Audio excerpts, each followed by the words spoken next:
Thank you, Jonathan. It is 9:47. Organ and tissue donation can save lives. There is especially a need in minority communities. We have Latrice Price from the Living Legacy Foundation sitting next to me, and Danette Reagan over here, both joining us with more information on this. Ladies, thank you so much for being here. You're welcome. Thank you for having me. Danette, I want to start with you because you truly understand how important organ donation is. Tell us about your experience. Well, I'm a two-time kidney recipient.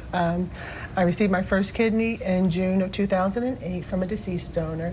My donor was older than I am, so it ran its course. And in 2016, I was told I need a second transplant, and I received that one from my daughter, a living donation. Incredible. My beautiful daughter, Angel. Well, before I ask more, how are you doing? Great. Everything's going well. So you understand what it's like to be on that list and waiting for that donor. What was it like finding out that you had, in fact, received a donor? The first time? Mm-hmm. The first time, it was devastating. No one wants to be sick.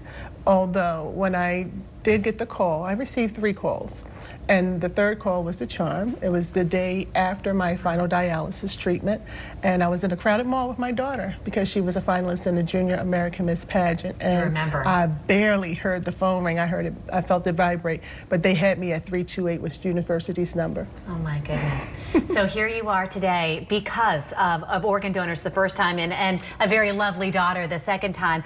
Explain how important this is, how many others, you know, are out there like Danette who need some help. So currently in Maryland, there are close to 3,600 people waiting for a life-saving organ transplant, and minorities make up almost 50% of the people waiting for a kidney transplant, just because of the diseases that we get, hypertension, diabetes, and so there are more of us on the list, but less of us are signing up to become an organ donor.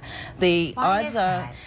because of the medical mistrust, and the odds are that if you get someone with the same ethnic background as you, that kidney might last a lot longer in that person. So we are in the community trying to just educate and engage people to why it's important to make that decision and So help them along with that. What do you tell people who are skeptical or worried that this isn't a good thing to be an organ donor? Once we explain the process to people that it's not the hospital making that decision and it's their job to save their life, that's the biggest myth that people believe, then most people are comfortable with that, and sometimes they sign up, but just giving them that information to go home and maybe read it later and just talk to their family about that decision is really, really important. And this awareness is where it all starts. We are so glad that you're doing well and that you're spreading awareness. Thank you for being here. Thank you. We know that they are also going to be at the Be More Healthy Expo. It is happening Saturday, March 3rd from 10 to 5 at the Baltimore Convention Center. Come on out, see us, and meet these lovely ladies as well. Patrice, we'll send it to you.